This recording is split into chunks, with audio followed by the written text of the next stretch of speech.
बिस्मिल्लाहिर्रहमानिर्रहीम। अस्सलाम वालेकुम नाज़रीन, मैं हूँ शहजाद मिर्ज़ा। आप देख रहे हैं हमारा यूट्यूब चैनल स्पोर्ट न्यूज़। नाज़रीन, मुल्क में हमारे हुक्मरानों के लिए ज़हर खाने के लिए पैसे नहीं हैं और गरीब आवाम का कोई पता नहीं है कि गरीब आवाम के साथ क्या होना है, क्या नहीं होना। और दूसरी जानिब पीडीएम की वो हालत हुई है कि जो कि एक पागलों की जो हालत होती है वो हालत हो चुकी है उनकी, क्योंकि खान साहब की तरफ वो देखते हैं, खान साहब जब फैसला करते हैं उस पर वो इम्प्लीमेंट करते हैं, वो फिर कोई ना कोई आगे से पत्ता खेल देते हैं, जिसकी वजह से पीडीएम इंतहाई परेशान और पागल की कैफियत हुई है इनकी। तो नाज़रीन, अभी जो है नफसियाती मरीज़ जो हैं हमारे इम्पोर्टेड वज़ीर-ए-आज़म, उन्होंने अभी मज़ीद उन्होंने गुज़रा मशीरों में इजाफ़ा किया, 10 मशीर इजाफ़ा हुआ। अभी पाकिस्तान की सबसे तारीख़ की सबसे बड़ी काबीना 88 वज़ीर, मशीर और मुआवन ख़ुसूसी से मुश्तमिल है। तो हुकूमत के पास तो पैसा नहीं है आवाम के लिए कि आवाम को रिलीफ दे सकें या सब्सिडी दे सकें। 2 अरब रुपया मेन स्ट्रीम मीडिया को दिया गया है, इसलिए कि इनके काले चट्ठे जो हैं वो रोके जाएं, ना पता चले कि मुल्क में इस वक्त क्या हो रहा है। उनको रोक दिया गया है कि आपने किसी किस्म का कोई बयान नहीं करना, सिर्फ अच्छा अच्छा बोलना। मगर आज सोशल मीडिया का दौर है और इस सोशल मीडिया के दौर के अंदर कोई चीज़ छुपाना या झूठ बोलना या कोई ऐसी हरकत करना तो कभी भी वो छुप नहीं सकेगी। ना आगे इनकी कोई छुपी है, ना अब कोई छुपी है। सिर्फ एक घड़ी लेके ये सारी पीढ़ियाँ एक घड़ी के पीछे लगी हुई है कि घड़ी ले गया, घड़ी ले गया, घड़ी ले गया, जो खुद अरबों डॉलर्स लेकर निकले हैं। तो उनका इनको कोई पता नहीं है कि क्या हुआ है। और NRO 2 लिया। वैसे हमारे जजेज़ हैं जिनको इस चीज़ का एहसास नहीं कि हम काजी के ओहदे पे बैठे हुए हैं, हम फैसला दुरुस्त करें।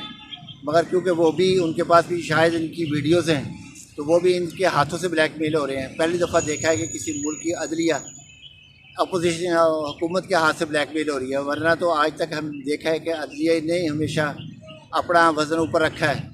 मगर आज जो है वज़न वो इतना कम हो चुका है कि अदलिया का वो जो चाहते हैं वैसे फैसला करवा लेते हैं। और इमरान खान को जब इन्होंने कहा है कि 2 असम्बलियाँ तोड़ दें, बड़े खुश हो रहे थे, बगले बजा रहे थे।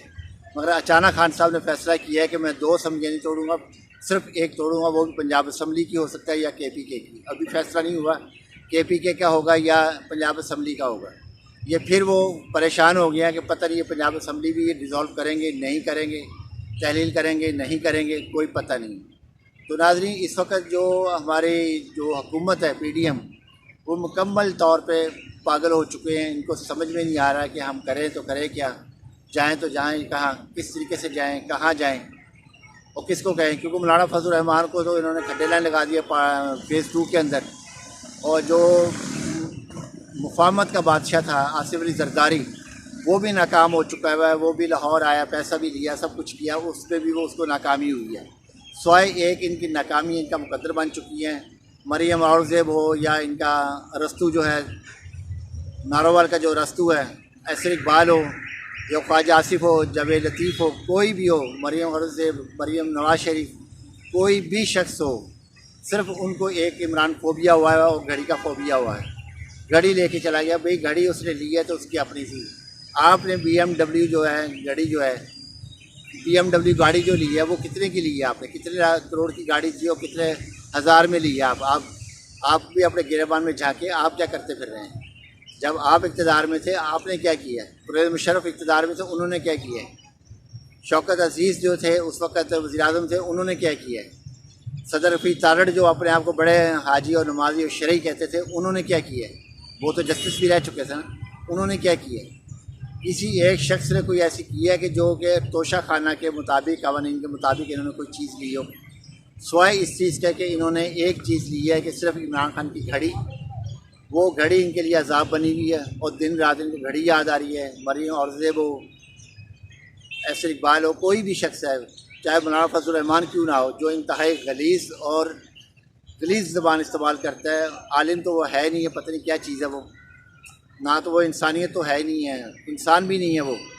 आलिम तो दरकरार वो एक इंसान भी नहीं है, एक अच्छा इंसान भी नहीं है। इसलिए इंसान नहीं है क्योंकि जिसके इखलाक और ज़बान, जिसका इखलाक अच्छा नहीं है, जिसकी ज़ुबान से कभी अच्छे लफ्ज़ निकले नहीं हैं, वो कभी आलिम नहीं हो सकता, ना वो कभी पढ़ा लिखा हो सकता है। पढ़ा लिखा शख्स जो होता है हमेशा बाअदब होता है, अदब से बात करता है, हमेशा क्योंकि अब इमरान खान इनके हाथ से नहीं आ रहे हैं। फायरिंग करवा के भी देख ली, कातलाना हमला भी करवाया, आजम स्वाति साहब को भी किया, शहबाज गिल को उठाया हुआ इन्होंने। तमाम ये हरबे वो इस्तेमाल कर रहे हैं जो नहीं करने वाले, फिर भी ये किए जा रहे हैं किसी भी तरीके से हो जाए। और दूसरी तरफ क्योंकि सबसे बड़ा फ्रस्ट्रेशन इनको ये हो गई है कि नई इस्टेब्लिशमेंट से इनको बड़े उम्मीदें तवक्को थी, क्योंकि इसलिए तवक्को की कि नाम इन्होंने दिया था हाफिज़ सैयद मुनीर आसिम मुनीर शाह साहब का, इन्होंने नाम दिया था कि आर्मी चीफ इनको लगाया जाए। तो क्योंकि अगर आर्मी चीफ नहीं ये लगते तो उस रात मार्शल लॉ लगाना था। तो खान साहब ने फिर अपना एक पत्ता खेल के इनका ये भी जो थी अपना साजिश थी मार्शल लॉ लगवाने की, वो भी इनकी वो नाकाम हो गई। तो और ये सटपटाए और पागल हुए। तो अब आसिम मुनीर साहब से इन्होंने बड़े तौक़ुआत रखी हुई थी कि जो हम करेंगे जैसे हम करेंगे, हमें कोई परवाह नहीं। आसिम मुनीर साहब आ गए जैसे होंगे, मगर उन्होंने आते ही सबसे पहले एक जो प्रोफेशनल होता है, प्रोफेशनलिज्म, पेशा वाराना, उन्होंने पेशा वाराना सलाहियत को उजागर किया। अपनी फ़ौज के हद तक वो महदूद हैं, वो बाहर कहीं नहीं किसी के नाम मिलने की काफ़ी कोशिश कर रहे हैं किसी तरीके से सही आसिम मुनीर साहब से हो जाए। जैसे इन्होंने फैज़ हमीद साहब को कहा था कि जनाब आप हमें इमरान खान को खड्डे न लगाएं, इमरान खान के जो लोग हैं उनको उठाएं, तोड़ के हमारी तरफ भेजें, हम आपको आर्मी चीफ बनाएंगे। उस पर भी फैज़ हमीद साहब ने इनको इनकार किया है कि मैं ये काम नहीं करूँगा, क्योंकि मैं एक फ़ौजी और सिपाही हूँ, तो मैं मुल्क के दिफा के लिए आया हूँ, मैं आपके लिए नहीं आया। तो वहाँ भी इन्होंने मुँह की खाई। फिर इन्होंने जब उधर से इनकार हुआ तो फिर इन्होंने सही आसिम मुनीर शाह साहब को दिया कि इनको आर्मी चीफ लेके आएँ, जिस पर इमरान खान ने ये कहा है कि इनकी असम्बली पे साइन कर दिया जाए। सदर आरिफ अलवी साहब को कहा कि साइन किया जाए, क्योंकि साजिश का इल्म हो चुका था। तो इसलिए साइन हो गए, तो ये और सटपटाए हैं। चलो उन्होंने कहा चलो बन गए, आ गए हैं।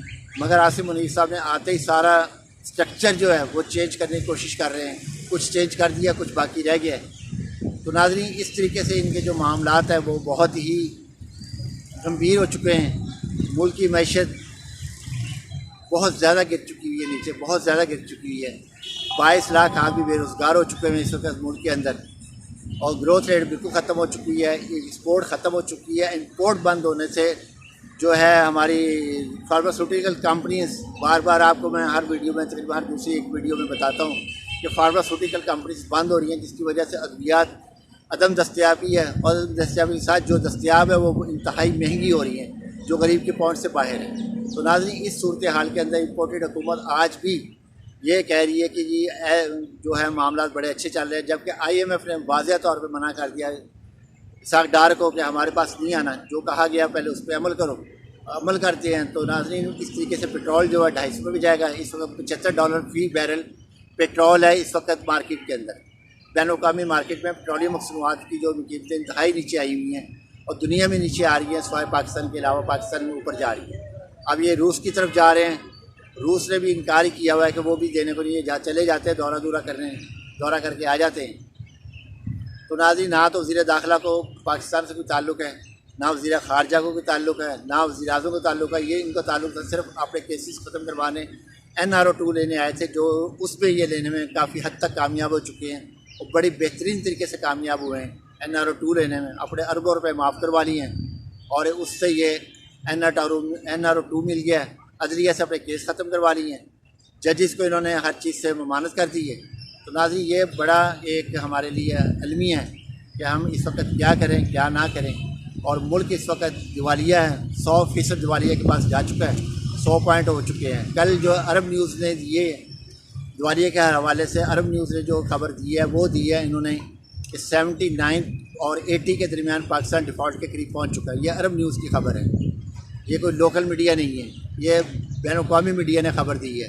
तो अब भी ये जुठलाएँगे कि मुल्क दिवालिया नहीं हो रहा, तो मुल्क दिवालिया हो चुका है, ऐलान होना बाकी है, बाकी हर चीज़ हो चुकी है। नाज़रीन, वीडियो अच्छी लगे शेयर करें, लाइक करें, हमारा चैनल सब्सक्राइब करें। शुक्रिया।